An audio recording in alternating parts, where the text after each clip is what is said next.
Okay, should we start, Sally? Yeah, please go ahead, Bruna. Okay, it seems like I have a little bit of an issue with the sound of this presentation. I don't know why Zoom is not allowing me to share my sound. So I'm just gonna read the instructions here instead of playing the audio that we had. Hi, everyone.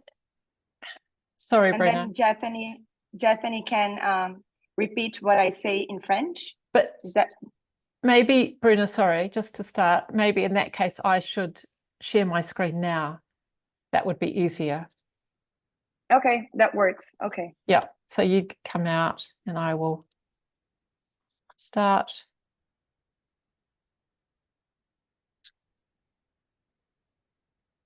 And I will go.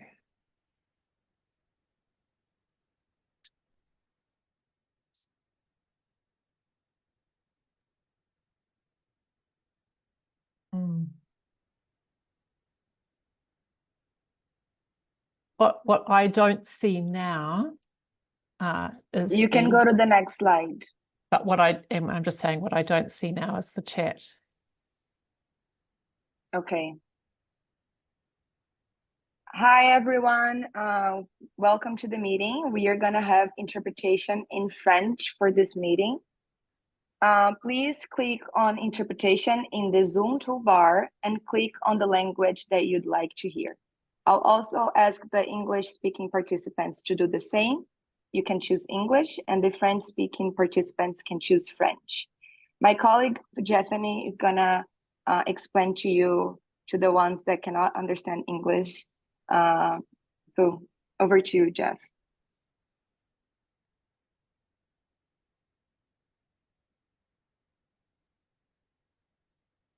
Hello, everyone. Yes, so welcome to this webinar. So French interpretation is available. All you have to do is click on the interpretation button, and that's where you will find the interpretation selection. You will choose French, and once you choose French, everything you hear will be in French. So please click on the button that says interpretation, and then click on French or Français, depending on the language of your interface, to listen to the meeting in French. Thank you. Go ahead, Bruna. Feel free to introduce yourself and share your comments during the webinar by clicking in the chat. If you have questions, please use the Q&A button. Also, for the ones that would like to follow this presentation in French, I'm going to drop the link in the chat.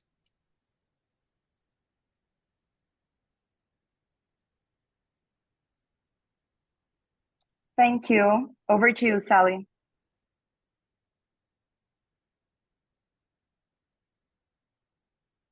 Hello, everybody. It's really great to see so many of you here today, and we're very excited to be having this webinar. And I really want to thank especially Hilma Shikwambi, who is the UNFPA Regional Officer for West and Central Africa. This webinar is her brainchild, and ICM is really delighted to be working with UNFPA in running this webinar, which we hope will be interesting for you. I'm Sally Pearman. I'm the Chief Executive of the International Confederation of Midwives. I'm a New Zealand midwife. I live in The Hague in the Netherlands, where ICM has its head office, and I've been living here now for more than 7 years, and very thrilled to be working for ICM with a fantastic group of people.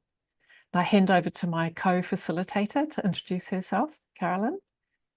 Thanks, Sally. Hi, my name is Carolyn Levy. I'm an instructional design consultant located on a very small island called Salt Spring off the coast, the west coast of Canada, just across from Vancouver. I've been working with ICM for the last 6 years or so, and my area of expertise is education and training. So I've helped ICM establish the standards and processes to support learning and training within the midwifery community. So today's presentation, when we're talking about these resources under MPath, I was one of the key authors on a lot of these resources. So it's lovely to be able to talk to them today. So welcome everyone, and looking forward to this. Thank you, Carolyn. So the webinar, what we are wanting to do today is to talk about how ICM can support midwife educators in Africa and elsewhere in the world to strengthen your midwifery education programs. And the reason why this matters is so that the graduates of your programs are able to demonstrate that they meet the ICM essential competencies for midwifery practice. And we're going to talk a bit more about those, but they are very important set of competencies that the ICM is promoting for every midwife in the world to be able to meet. And as I said, we will talk more about those. But what we're going to hear from shortly is a panel of midwife educators based in Africa. We're going to hear about their perspectives and what their needs are. And then Carolyn is going to take us through a set of resources that ICM has developed over the last few years to really help you as midwife educators to strengthen different aspects of your program if you need our support. And we'll be keen to hear your views as well later on.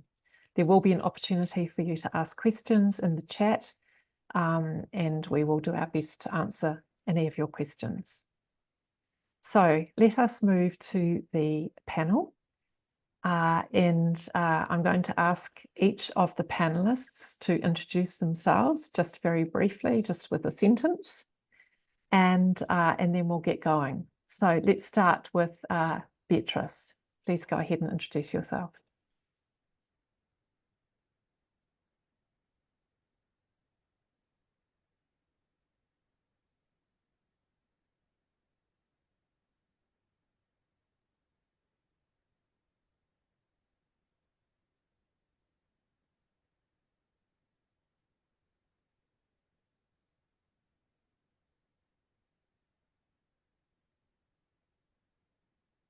You, Beatrice.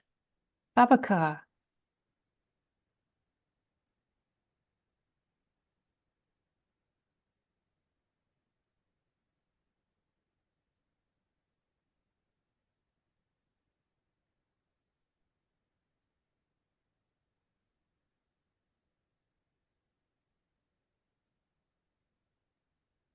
Thank you. Marianne.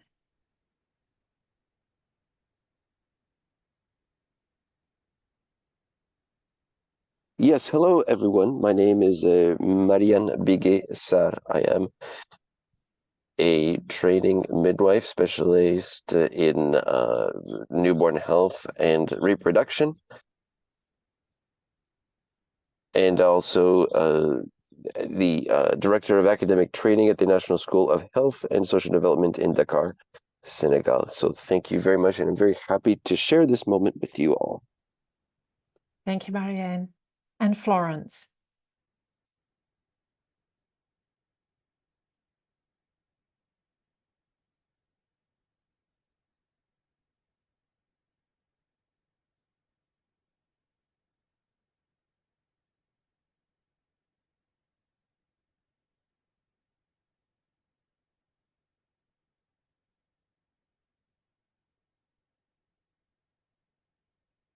Thank you, Florence. And for those of you who are not sure what RPC is, that would be the ICM Regional Professional Committee for Africa. We're very pleased to have Florence as its chair. So thank you all very much. Now, we're going to move into a question for each of the panelists. And even though I've now lost my, oh, no, I can see them. We're going to ask each of them a question and listen to their answers, and then we're going to ask each of them a second question. So the first question is what do midwife educators need, I beg your pardon, is what challenges do midwife educators face incorporating the ICM competencies and scope of practice into their programs? So what challenges do midwife educators face incorporating the ICM competencies and scope of practice into their programs? And let's start with you, Beatrice.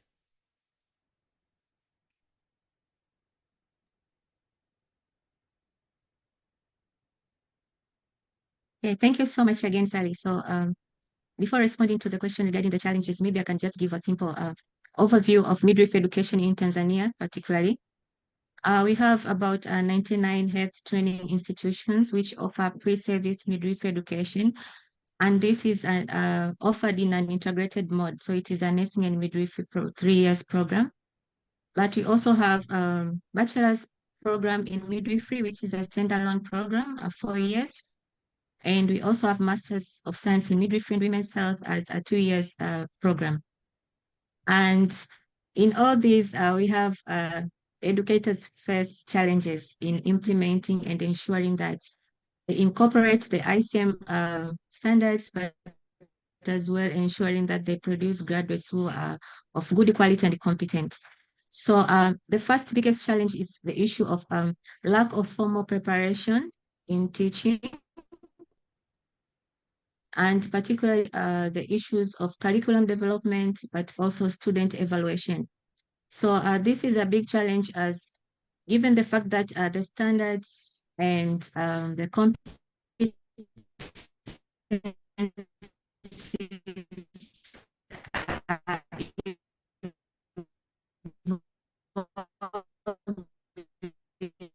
Beatrice, I'm so sorry.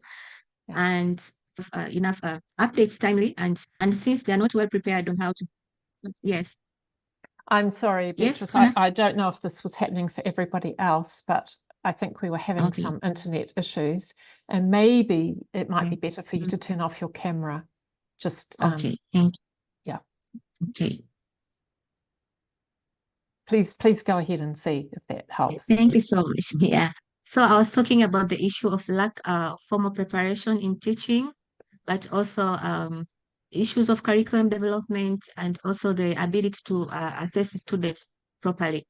So given the fact that the ICM standards are evolving, are developed, and it requires for them to have updates timely and to be able to adapt the new evidences or the new standards into the curriculum.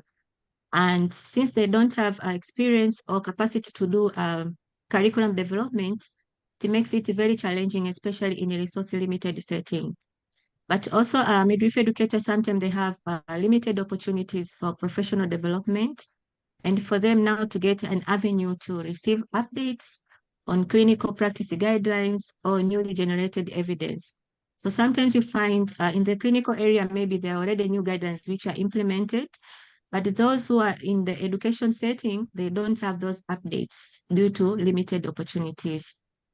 But also there have been kind of disconnection between midwifery educators in the area of clinical practice. So you find what they teach in the school setting is not reflected when the students go to the clinical practice. So that disconnection is a big challenge, and it impairs the quality of midwifery education, but as well having graduates who really meet the ICM essential competencies.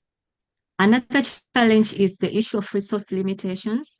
So in many education institutions, particularly in my country, we lack sufficient qualified midwife educators, because they are not really prepared to be educators, but it becomes like just a chance that they've become educators, but they are really not competent. But also they lack learning resources such as books, they lack equipped skills laboratory, they lack libraries which they can access the materials for training. And this really hinders their ability to provide a comprehensive training that might cover all the essential competencies that are required for having graduates with those basic competencies. And another biggest issue in our in our setting is the issue of shortage of clinical placement areas. And this really limits the hands-on experience for students and also even for educators themselves, because if they don't practice much, they even lose their skills, they lose their competencies, and they cannot even impart that knowledge now to the students.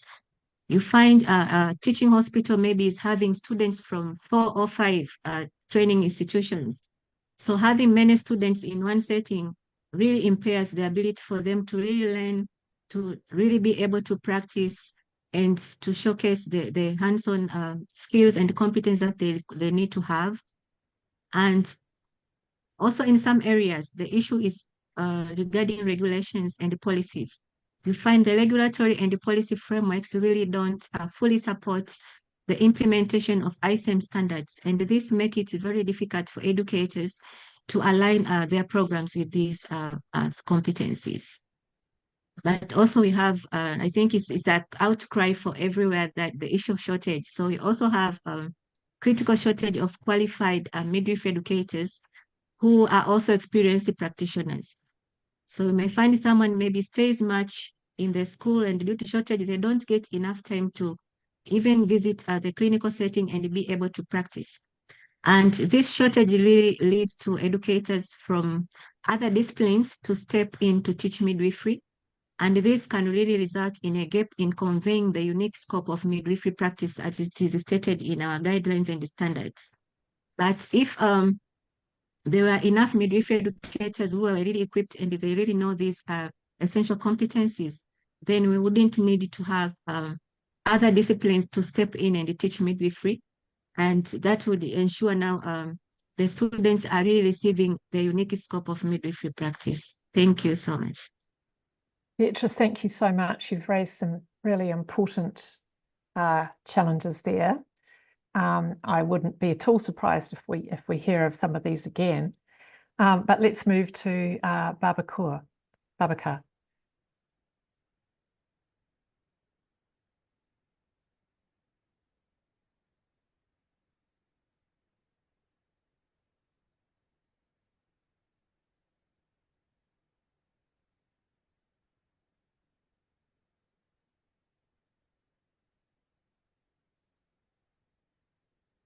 Babacar, we're also having some.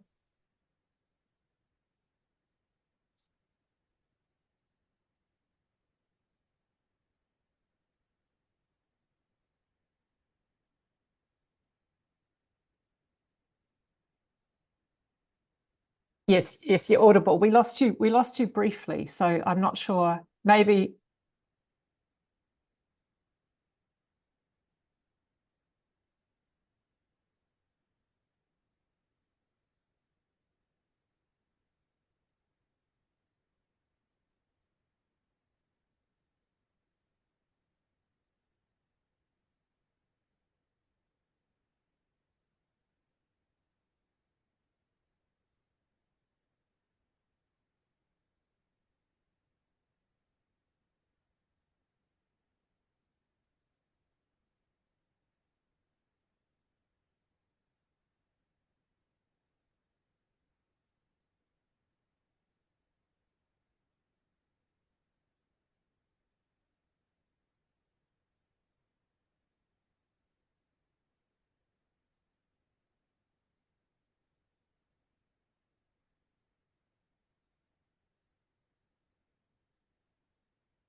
Babacar, I wonder if you might turn your video off.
Babacar,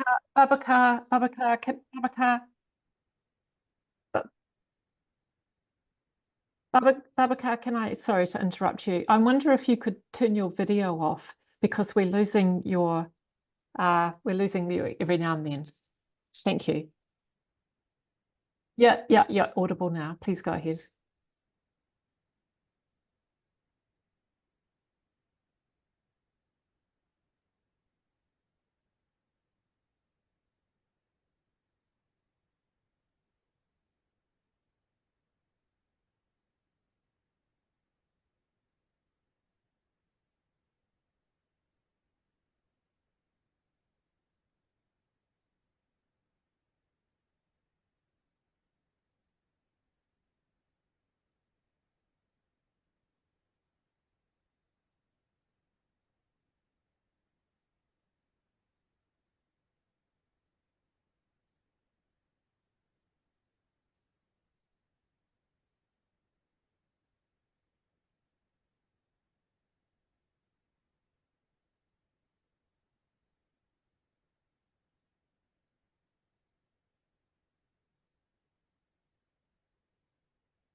Thank you, Babacar.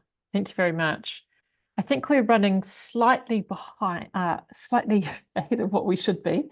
So Marianne, let's move to you and to hear your challenges.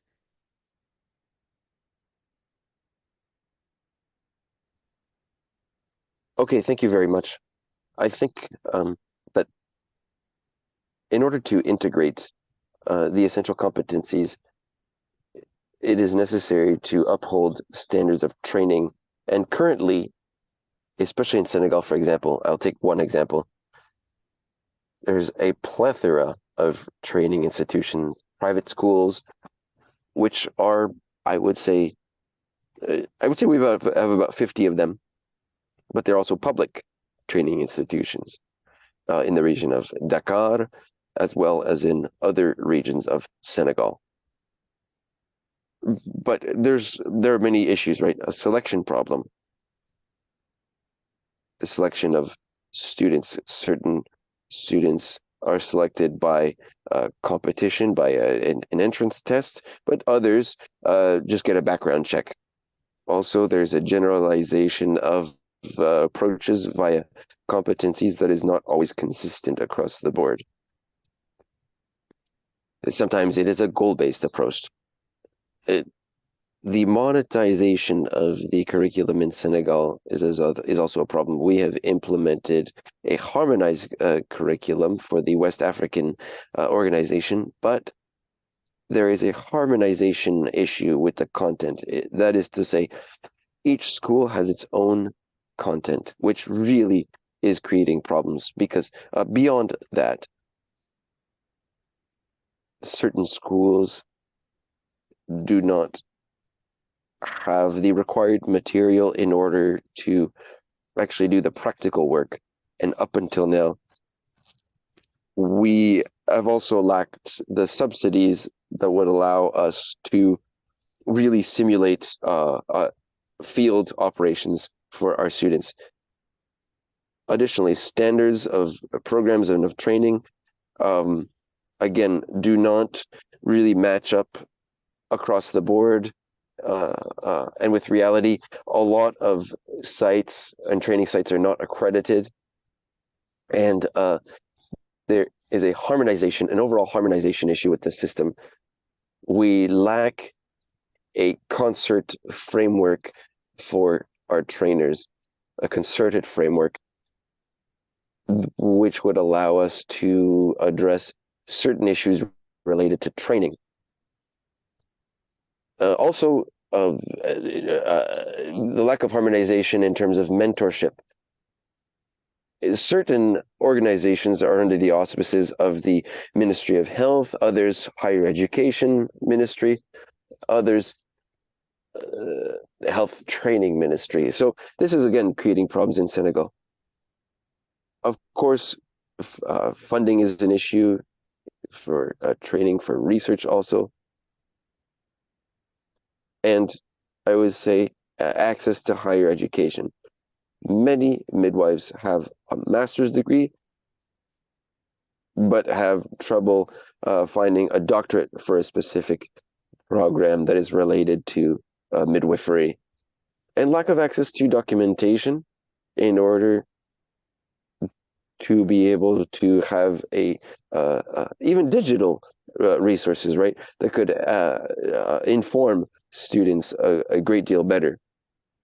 But a trainer absolutely needs to be up to date, regularly up to date with the developments of our profession. But if we look at Senegal, many trainers are left to themselves and are not integrated into continuing education for trainings, for trainers. However, regulation in training also is a major issue. It is absolutely necessary to regulate public schools and private schools, and respect for the ratio between students and training and trainers, students and patients. The regulation of the training profession. For example, take the example of a midwife that has just graduated, but does not have the pedagogical requirements in order to be able to share that knowledge with others. And the implications of that at the institutional level related to training leads to problems with harmonization of diplomas and degrees from Senegal with respect to international standards. So we need motivated and committed trainers for high quality training, but they face many obstacles in order to reach that quality in training. Thank you. Thank you so much, Marianne. It's really interesting what you're talking about from Senegal. And of course, some overlap as well with your other panelists. Florence, let's move on to you and your first question. So just a couple of minutes, if you don't mind. What are your main challenges?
Hello.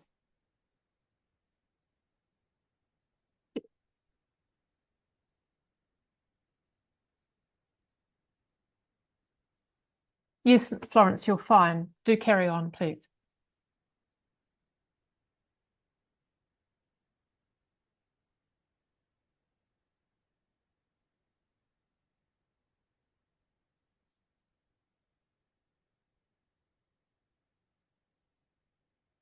Hello.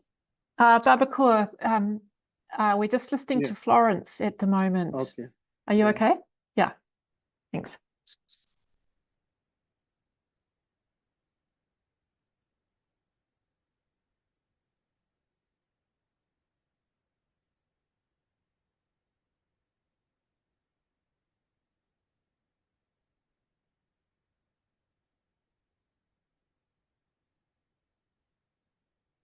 Maybe I can come in to save time. Or Babakor, thank you so much. If you wouldn't mind just waiting until Florence has finished her first question. Thank you.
Thank you.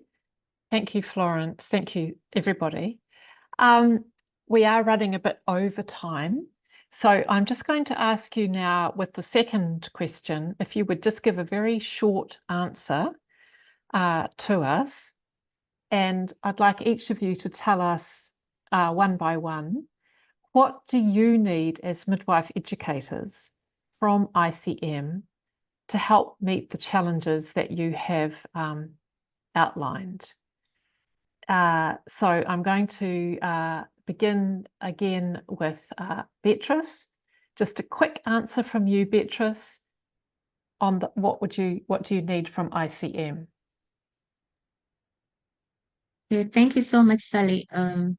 So for the sake of midwife educators in Tanzania, would need to have opportunities for continuous professional development. And this will assist midwives educators to be able to be updated with the latest practices and available research that is in practice now. So I would give an example. The Ministry of Health, in partnership with international organizations such as UNFPA, have really tried to develop midwife educators and assist them with knowledge and skills on how they can enhance curriculum development and provide that is evidence-based teaching. But also through this collaboration, there's been improvement in resource allocation in some of the training schools, and they have been able to establish simulation labs. They've been able to offer the equipment which can allow them to really, it can allow students to be able to have hands-on clinical experience in a controlled environment.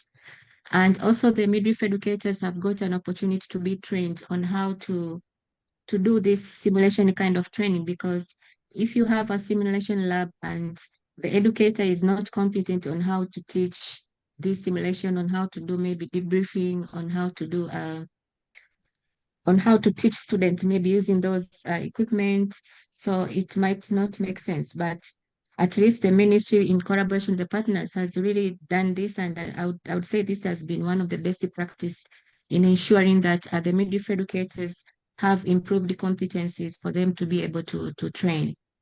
But also another thing is for midwife educators to be supported to access the teaching materials that are comprehensive and up to date, for them to be able to really teach and impart the knowledge and skills in midwifery, so they can get access to up-to-date textbooks, visual aids, to have interactive learning tools, and also even using the e-learning platform, even if that we are in limited resource settings. And another thing I would say that we need to work on is to establish mentorship programs. I've seen this has been done maybe in countries like Rwanda, whereby experienced midwives really are able to support the students during their clinical placements. But also the experienced midwives can also mentor the midwifery educators. So if educators get an opportunity to come across with these mentors who can really help them and provide the guidance and share the expertise, which will help to improve the competencies of the educators. But Thank you. also, Petrus, thank you so much. okay. I'm going to interrupt you just because we're going to run out of time. But Okay, thank you for so those. much. Thank you for those ideas. Babacar, I'm going to move to you, and I wonder if you have any other or new ideas, not what Petrus has just told us, but other things in addition that you think would be useful for educators. Thank you very much. I think it will be difficult to come up with new ideas, but I will try. Training on the competencies of the ICM competency is important, as well as integrating it into the curriculum, updating the curricula for the training of midwives, as well as support with teaching materials. Funding is also needed, because people need midwifery educators need to have refresher training, as well as increasing the research and publication in midwifery, supportive clinical environment where students can have adequate support during their clinical simulation, so another issue, as well as career development for midwifery educators up to PhD level, and advocating for increasing numeration of midwifery trainers, strengthening the regulation, helping the regulatory authorities to strengthen regulation of training and practice of midwifery, providing conducive environment together, collaborating with the government, as well as providing provision of psychosocial support for midwives is also important. Babacar, thank you. I'm going to, yes. I'm going to interrupt you and stop here too, because we are running out of time. Thank you for that. Marianne, I wonder if you could give us what would be your top main idea about how ICM could support midwife educators. Just give us one more idea. Yes, thank you very much. My suggestion would be better collaboration with UNFPA. And also the possibility to travel to have a better exchange of experiences. So in terms of training in Africa and outside of Africa, it would be good to have the financial resources to do the necessary research in Senegal, and also material and lab support, without forgetting about continuous improvement and training, ongoing training for midwives. Thank you. Thank you so much, Marianne. And Florence, the same challenge to you. Could you just give us one main idea of how you think ICM can support midwife educators?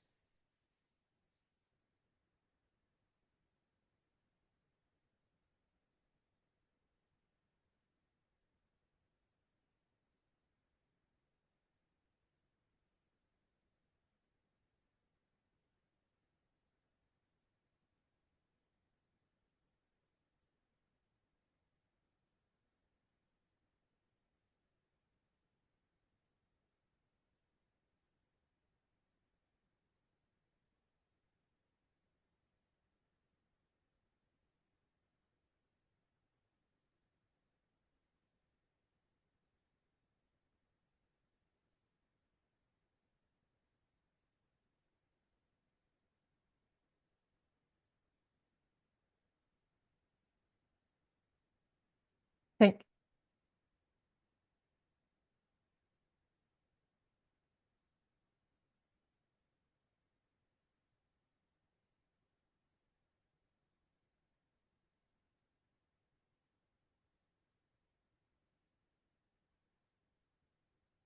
Thank you so much, Florence, and thank you to all of you for, it's very interesting. And of course, we could have had much more time to hear from you. So I really appreciate that you gave us so much in such a short amount of time. I want to just try to summarize a little bit what you said. And to start with, I think there were some main challenges that nearly all of you talked about. One is that you don't have enough midwife educators, and that the midwife educators are not well prepared to teach. So they don't have formal teaching preparation themselves. So they don't necessarily know how to do curriculum design or how to evaluate students, and they're not themselves necessarily competent in practice. So that's an issue that many of you identified. You identified the lack of resourcing, not enough books, not libraries, not enough skills labs, and a lot of you spoke about lack of simulation labs. And the fact that with this lack of simulation and ability to practice in the classroom, there's a real disconnection between the classroom and the clinical practice setting. You talked also about shortage of clinical placements, many students sometimes coming to one hospital, not enough midwives, the midwives themselves not having a good work environment that's keeping them in practice. And the opportunity of the students is very limited, their opportunity to learn and to get hands-on practice in clinical settings. So that's also an issue. Several of you talked about the lack of regulation and policy to support the quality of the education programs. You talked about lots of different curricula, lots of different standards, different qualifications, different organisations that the midwifery schools are responsible to, and that gives a sort of inconsistency in terms of the way in which midwifery education is happening in many of the countries.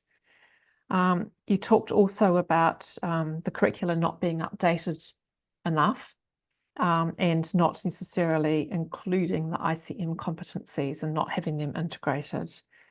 Lack of career development for midwife educators also, lack of mentorship, not enough funding for research. And one of the really ideas that one of you had was that there's really a lack of public understanding even of what is a midwife and what would midwifery education should look like. So many, many challenges that you all face. lack of national standards.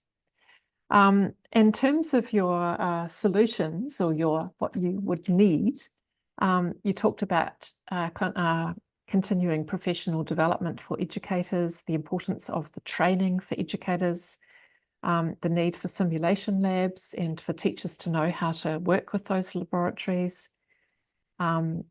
needing access to comprehensive teaching material, mentorship, more training on the competencies and how to include them and integrate them into the curricula. And you talked about regulations so that you have consistent midwifery curricula across your countries and in between countries in Africa. And this could be achieved with better collaboration with ICM and UNFPA. And finally, that midwifery should be recognised as a standalone profession. So I think you've given us plenty to work with, and I want to thank you all very much for your time this afternoon. We may come back to you if there are questions later on. So I'm just going to quickly now move on just to briefly introduce MPath, which is Midwifery Education Development Pathway. This is a set of resources and mechanisms that ICM has for midwife educators. And really what we're trying to do is to help you to get your programs to make sure that they meet the ICM global standards for midwifery education, and that your graduates are able to demonstrate the essential competencies for midwifery practice, which would mean that they would then be able to work autonomously on their own responsibility across their prescribed scope of practice. So that's what we're all trying to do, is to raise the standard of midwifery education globally, because that will improve, of course, the services for mothers and babies. And so I'm going to just move on quickly to the next slide, if I could get it to move. Yes. I don't want to spend too much time on this. I hope that you are familiar with it.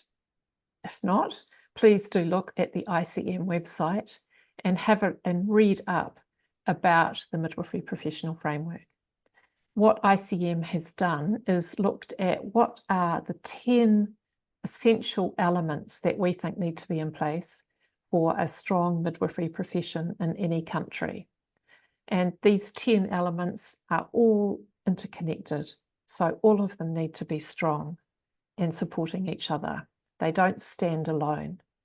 But you can see in there that education is one of those key elements. And that's what we're talking about today. And again, just by way of reminder, the international scope of practice that's set by the ICM for all midwives is that midwives on their own responsibility can provide care to women and babies through pregnancy, or to women through pregnancy and childbirth continuum. So pregnancy, labour and birth, and the postnatal period up to 6 weeks. And as long as everything is going well and the woman is having a physiological experience, she can be cared for by a midwife. And if she is developing any complications, then the midwife needs to work in collaboration with obstetricians or neonatologists or paediatricians or other medical specialists. So there's an awful lot that midwives can do.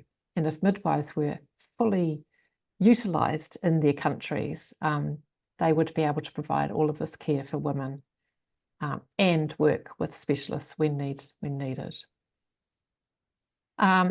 We will talk a little bit more about this shortly, but the essential competencies for midwifery practice have just been updated, and very soon you will find them on our website. And these are the competencies that have been agreed globally through ICM as being the basic competencies that every midwife should have, no matter where she works. And if the midwife is competent in all of these areas, then she will be able to work across her scope. So we've got a set of competencies called cross-functional competencies that apply to all of the other categories. These will be things like communication skills. Then we have a set of competencies around sexual reproductive health and rights, contraception, preconception care, and comprehensive abortion care. A set of competencies around antenatal care, care during labour and birth, and then the ongoing care of women and babies after the birth. I'm going to hand over to Carolyn, and apologies, Carolyn, but I think we probably can run a few minutes late. Okay, thanks, Sally. So as you'll see on the screen, as Sally just mentioned, that MPath is really a collection of resources to help strengthen pre-service midwifery programs. And so even though we have a pathway in the term MPath, it really is a customized pathway based on your needs as a program. But we do suggest that the beginning of the pathway is a self-assessment. And then what you'll see is MPath is comprised of a number of categories of resources. So we've outlined the categories, and I'll be going through them one by one. And ICM selected these categories and these resources based on two reasons. And the first reason was we wanted to support midwifery schools in the achievement of an ICM accreditation through a program called MIAP, which we'll speak about. And when I heard some of the challenges, it's really about harmonized standardization. And this is one way of harmonizing that standardization, is to go through an accreditation process. And the second reason we selected these resources was also for the strengthening of midwifery programs, where we found where there's the greatest need. And I heard curriculum development, standards for faculty, criteria for entry into a midwifery program. These resources speak to those. So the entry into MPath is always the same, which begins with the self-assessment. But after that self-assessment is completed, then each program selects the resources that are most applicable to strengthening the midwifery program. And just to note, the list of resources that we're going through is not exhaustive. There is ongoing development. And as we hear from you as the community, we will continue to develop resources and place them in these categories. Sally, could you go to the next slide, please? Thanks. So I'll just walk you through the resources, and I've been monitoring the Q&A channel, and I think a lot of the questions will be answered as we go through this portion of the presentation. As I said, the first step in MPath is to conduct a self-assessment and determine what areas of your program need strengthening. And so we've developed a gap analysis tool that takes you step by step through that analysis of your program and looks at all of the components. So that's the first place we ask people start with.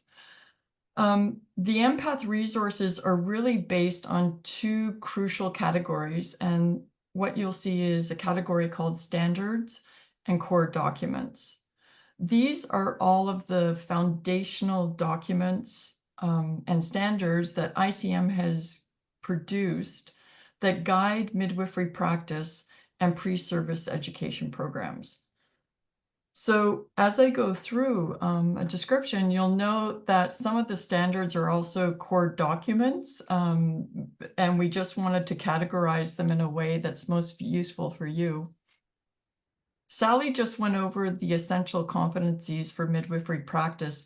That's a core document. It's also the standard for which all midwives should attain upon graduation from a pre-service program.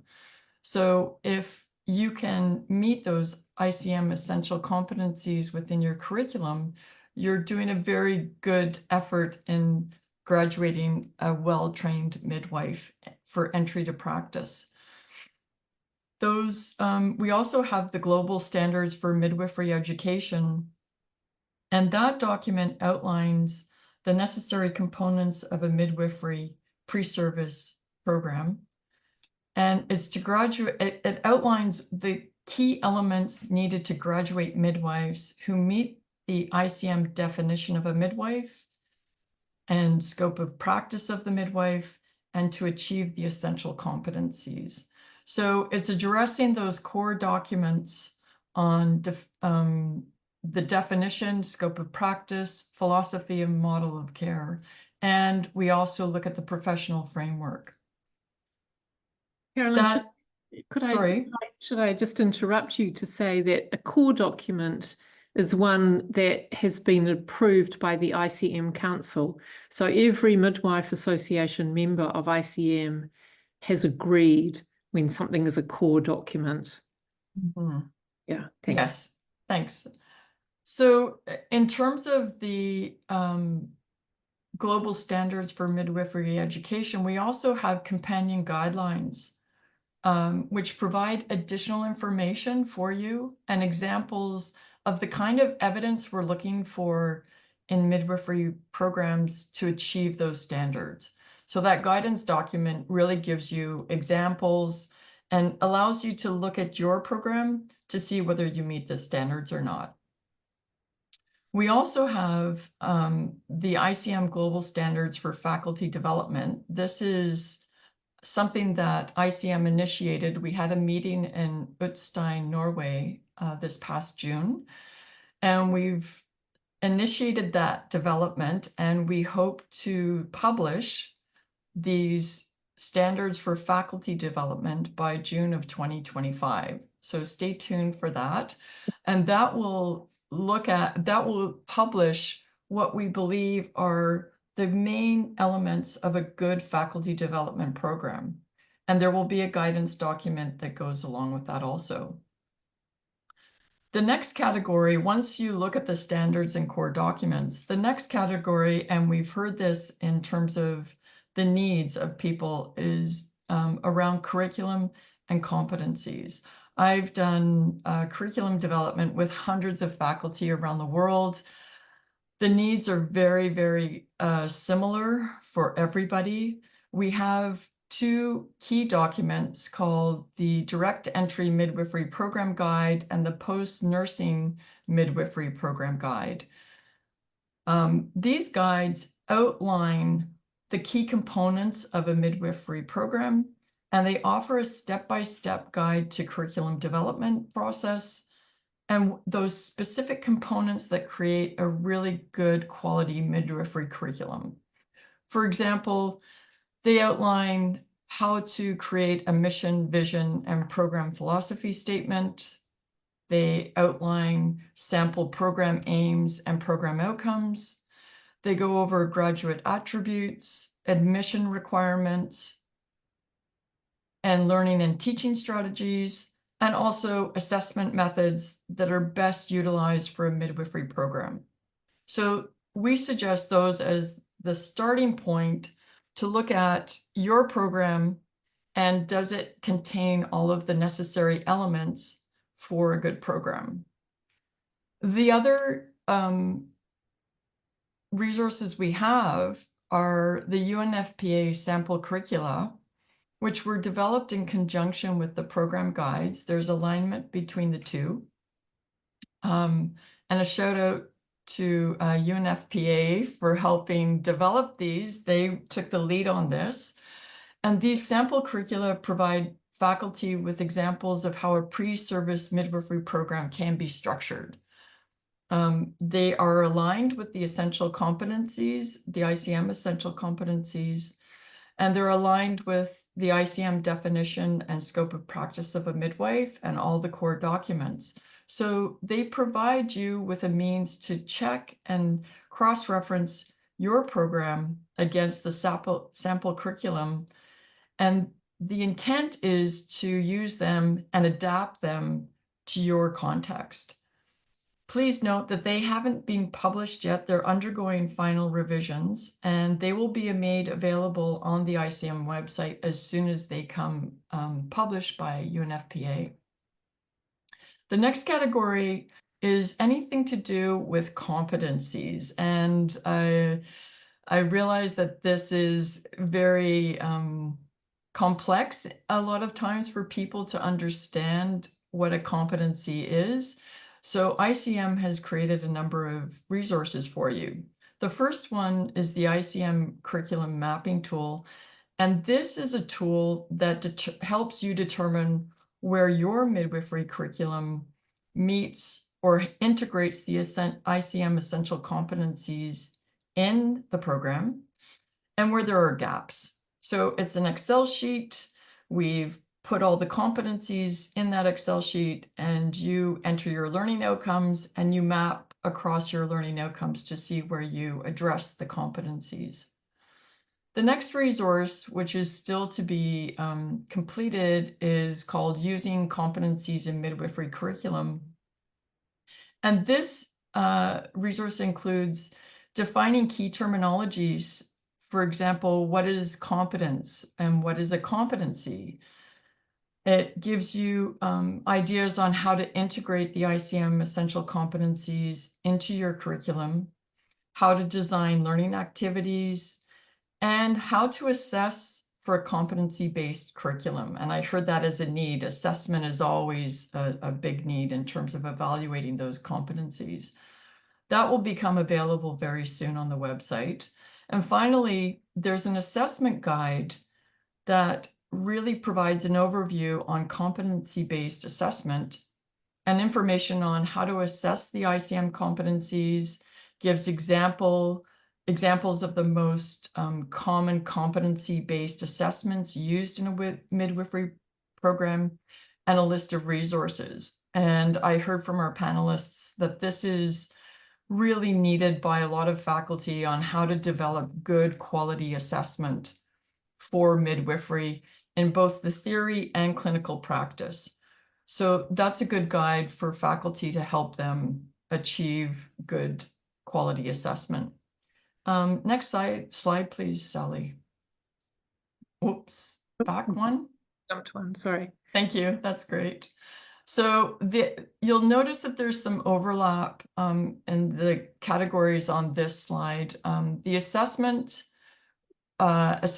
we know there's a huge need within the community for faculty to develop experience and knowledge around assessments. So that assessment guide comes under the assessment category too. And there will be further development of assessment resources in the future. We also have a category for educators specifically, or faculty. As I mentioned before, we're in the process of developing the global standards for midwifery faculty development. We also have a self-assessment tool that is based on the WHO Midwifery Educator Core Competencies. If you're familiar with it, you'll know that there's a number of competencies that the WHO have published as to what a midwife educator needs to be a good educator in the delivery of midwifery programs. And we heard about the need for faculty development, that there's a lack of training for faculty. This tool allows the educator to self-assess and determine what kind of experience and skills they need to develop to become a better educator. So that's the first step in terms of determining faculty development. So we encourage people to use that tool.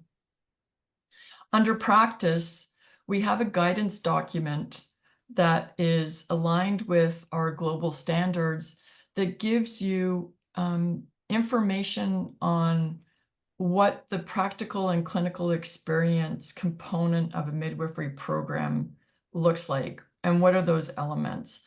So it provides advice and contains suggestions on how to meet the global standards for midwifery education, specifically for practical and clinical experience. And the last category is program review. And as part of a continuous improvement process, it's always recommended that you undertake a review of your program, usually about every 5 years. And we suggest that you use the gap analysis tool that initiates MPath to look at where you could strengthen the program as you continue delivering it, where there are gaps and where there are areas for improvement.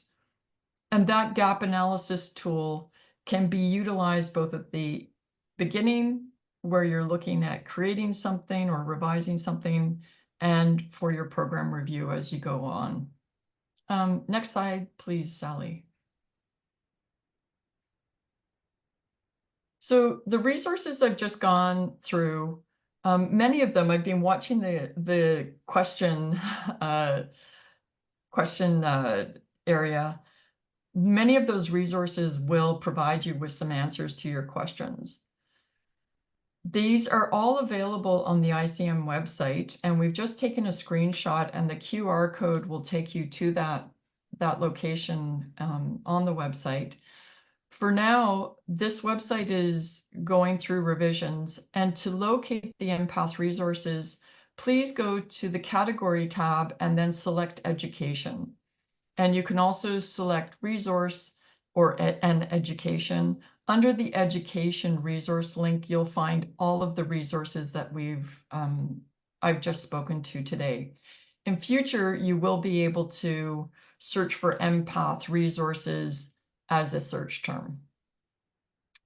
Next slide, please, Sally.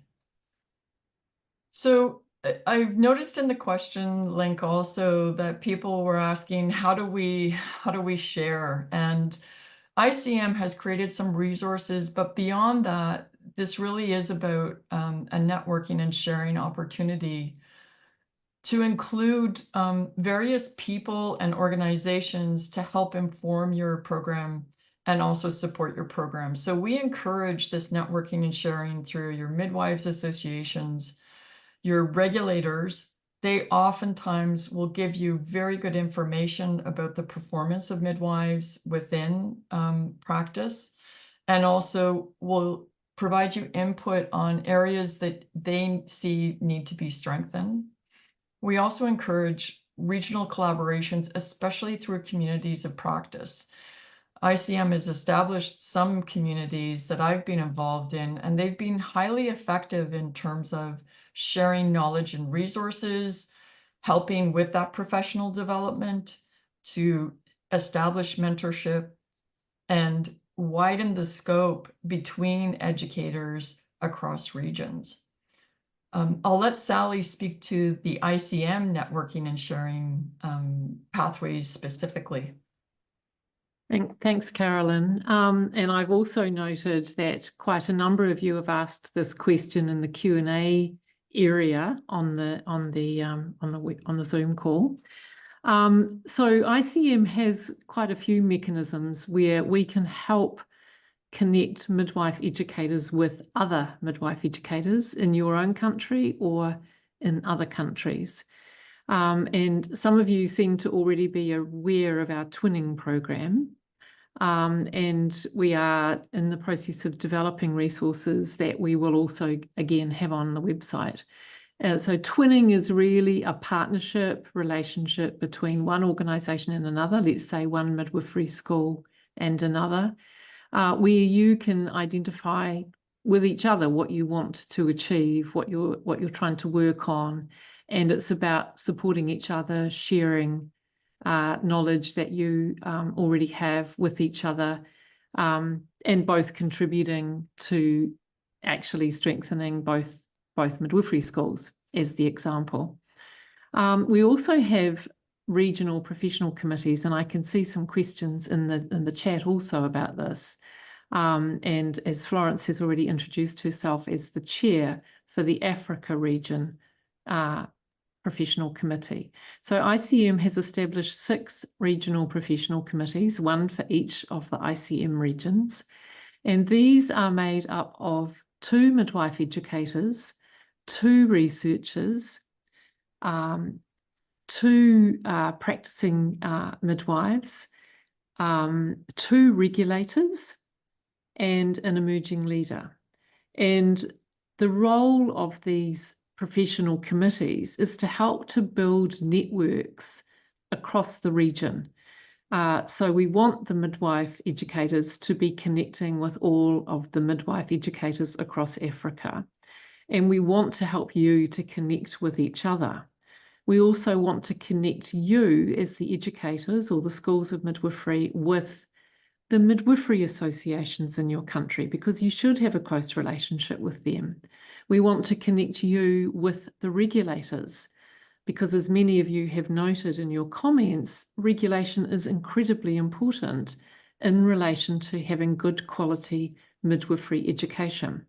So the regional professional committees, they are new. We are starting them. Everybody is working it out as we go. But there is a lot of potential for you to engage with that network and get to know each other and work together. And then, of course, we've got implementation guidance coming out from the World Health Organization that we are working on. Some of you may know there's a lot of work going on right now about midwifery models of care. And through WHO, we will be coming out with guidance to countries as to how to get midwifery models of care happening in different countries. And we will be continuing with these kinds of webinars. So, you know, there's lots happening. We're always keen to hear more ideas from you. And of course, we have a lot of advocacy work to do, all of us, to raise attention to midwifery as a separate profession to nursing, to the need for quality midwifery education, for the need for educators, the need for good clinical practice, etc., because that all goes to having quality midwifery care for mothers and babies.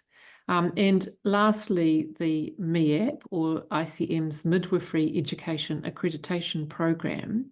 I wasn't going to spend a lot of time on that, but I can see that there's some questions on it, so I might just tackle them right now. This is a program that a midwifery school can apply to do. So you could apply to go through accreditation with ICM. It is completely voluntary for the midwifery school, because you should have accreditation requirements in your countries, and those will be compulsory. So this is an extra, it's about accrediting or looking to see whether the education program meets the ICM global standards for midwifery education.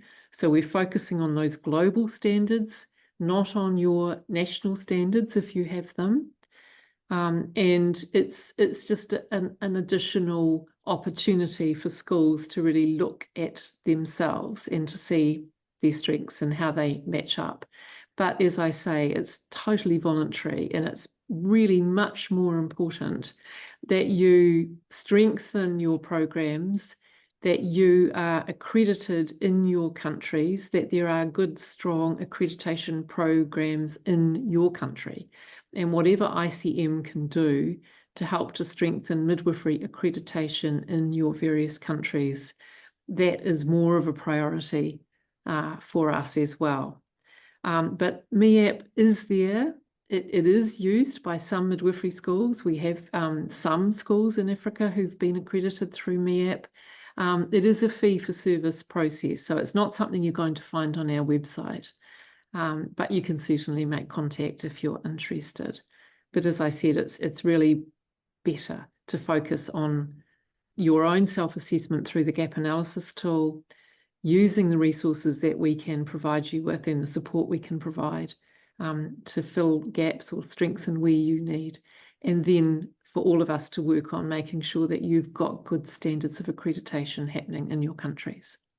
Thank you. Shall I move on, Carolyn?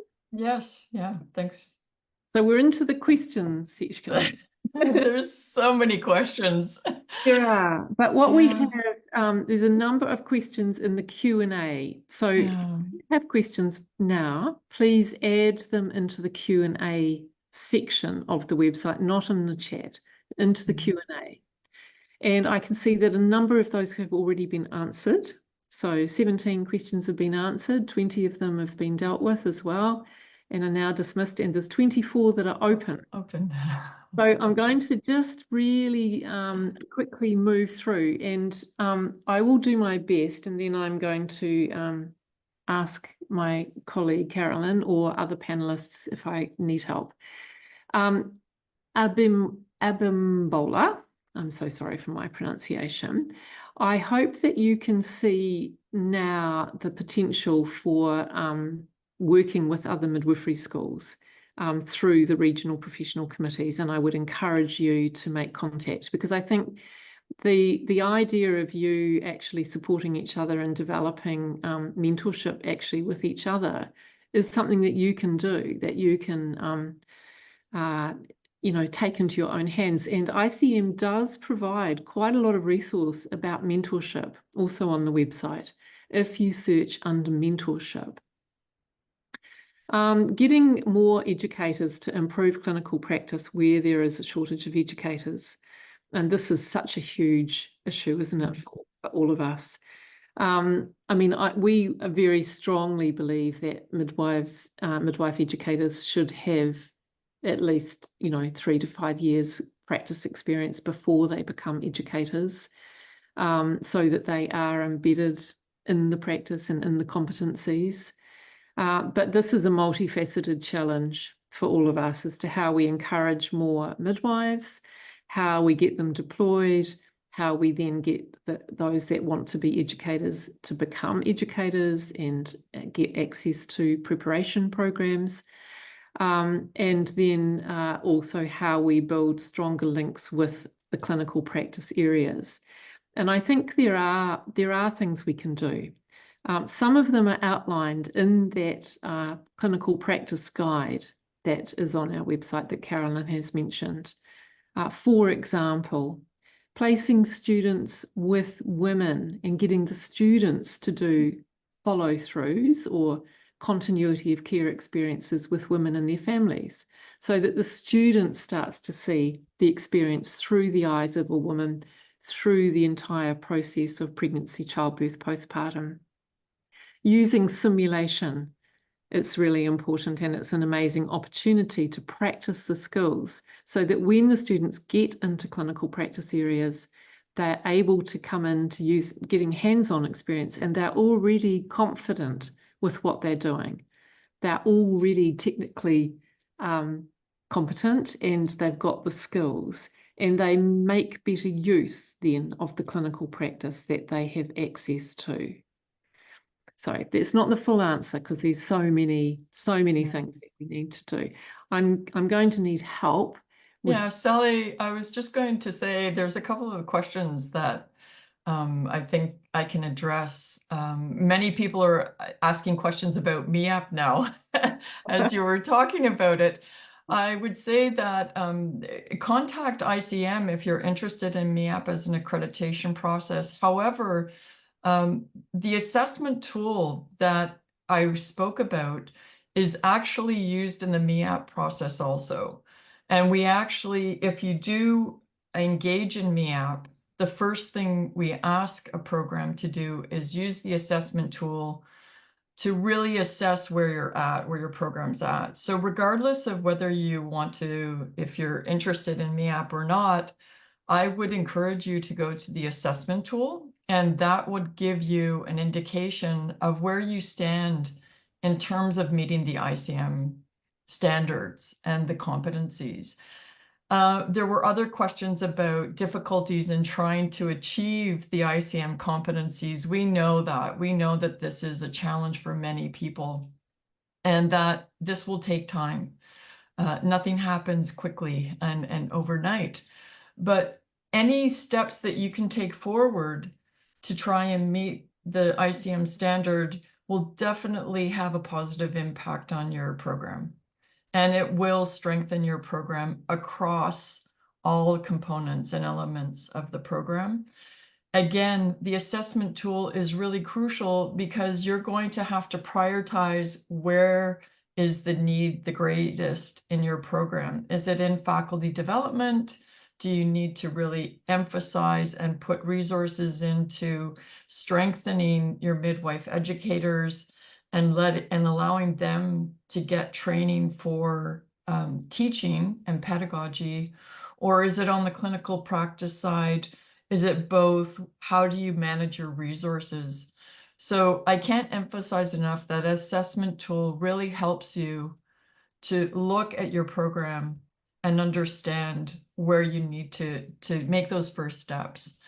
The other thing to note for some of you who are asking, the program guides that we've got for direct entry and post-nursing also establish a lot of those core elements within your program that, with examples, we've got a list of program outcomes that are all aligned with the ICM standards and documents. So you can repurpose those and adapt them for your context. Anything out of that program guide you can take and use and help you strengthen the structure of your program. It's really crucial. And I would encourage you to share that with all your faculty. The more that the faculty knows about the structure of your program and how it's being designed, the more ownership they have, and that whole curriculum development process really helps move them in terms of developing their skills around curriculum. Because we heard that as a need too. And those documents really help support a curriculum development process and go through the steps of how to develop and revise or adapt curriculum. So there are some supports in those resources. And Carolyn, Yeah. before you carry on, I might just jump in because I can see some questions that aren't specifically about the resources, but really go to something else that I think we need to pay attention to, and that is the concerns about different standards through different education programs, different providers, different government organisations or government bodies that different midwifery schools are answerable to, and then all of the different levels of qualification that all are supposedly producing the same midwife. And I think we have to look at this in every country and work. This is where I would really encourage you to work closely with the Midwives Association as well, and the Regional Professional Committee, because what we need in every country is a defined scope of practice. So whoever it is that's doing the regulation, now it might be the Ministry of Health, or it might be a nursing council, or it might be a nursing and midwifery council, and in some places it's a midwifery council. They should have a prescribed scope of practice. They should say, this is what a midwife in this country can do on her own responsibility. And they should set national standards for midwifery education. So what are the standards that every midwifery school needs to meet before its graduates can be brought forward to enter the register of midwives? And obviously we have a lot of differences in that right now in many countries where we do not have those national standards. But ICM is here to help you, to support you with advocacy and planning activities or strategies to really strengthen midwifery regulation, because it underpins everything to do with quality of midwifery education programs. So you can't separate regulation from education, and we really need to strengthen regulation in order to also strengthen education. I hope that makes sense, but please do go back and look at those core documents and all of those statements, because that's really what it's about. And Sally, just to jump off that point, the ICM Essential Competencies is a really good advocacy tool, and we know that various midwife associations around the world have used the ICM Essential Competencies to advocate for adopting the ICM scope of practice and having their midwives graduate to the standard of the ICM Essential Competencies. So those core documents aren't just ICM defining, they're advocacy tools to use with your governments to develop your scope of practice and to develop those standards. And it really is, I think, going back to that networking and sharing. When I've done curriculum development with faculty around the world, a curriculum is a socially constructed program. And it's really getting your midwifery association and your regulator at the table to jointly develop that program and share the knowledge and experience. Having them at the table makes a huge difference. So it's developing those links, those relationships, which we know is challenging. It can be challenging, but is really effective when the relationship's well established. Thank you, Carolyn. I think we're going to need to stop because it's nearly on the hour. And Hilma, I hope that Carolyn's last answer answers your question, actually. But yes, please make contact about the regional professional committees, because the idea is harmonisation. It is sharing. It is trying to get the same standard happening everywhere. Okay, I'm going to just move to the final slide. And this is really just to summarise a little bit what we've talked about. And this is really about why is education so important, just to remind us that, you know, when we have a strong midwifery education, we get strong midwives, and that leads to strong communities. So we know that strong midwives gives us strong mothers, strong and happy families when you've got strong mothers, and strong communities when you have happy families. So it's all connected. And in this diagram with the circles, you've got the mother and the baby is always at the centre of everything that we do. And that mother and baby need to have a midwife who's been educated to meet these global standards for midwifery education, which is what MPath is about.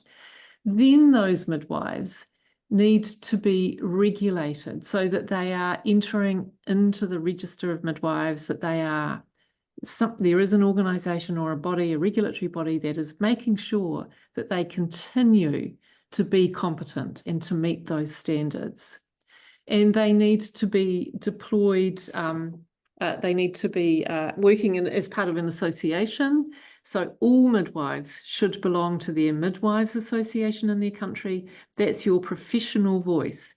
That's the organisation that you can work with that will help to advocate on behalf of midwives, can have a seat at the table where decisions are being made, can have those relationships with the Ministry of Health, can have those relationships with the regulators. So I cannot emphasise enough how important the Midwife Association is. And then each midwife, of course, then needs to be part of the workforce and needs to be fully integrated into the workforce. She needs to be well resourced. She needs to be in a fully functioning health system, to be respected, to be paid, to have enough of us, enough of the midwives. And then overarching all of that, of course, is that this really is a gender issue. We are midwives, largely women, caring for women, and in many of our countries, we face inequities because we are women. And so we need to challenge those gender inequalities and really work to make sure that women have equal access and are equally valued and respected to men. So all of this model fits together, and we all need each other. So I really want to just thank you all very much for your amazing contributions and giving us your time. It's absolutely flown. I want to say thank you to our 4 amazing panelists, to Beatrice, Marianne, Babacar, and to Florence. I also want to thank Bruna and Fernanda and Jeffani from ICM for their support. I want to thank our fantastic 2 interpreters for their patience. And I thank Carolyn, and I really want to thank all of you for participating, for asking your questions, for participating in the chat, for being here, and special thanks to UNFPA and especially to Hilma for making this happen. We look forward to seeing you all accessing these resources on the website, and this recording of the webinar will be uploaded to ICM's YouTube channel. So if you missed anything, feel free to watch it again. So thank you all very much, and we will see you all next time. Thank you.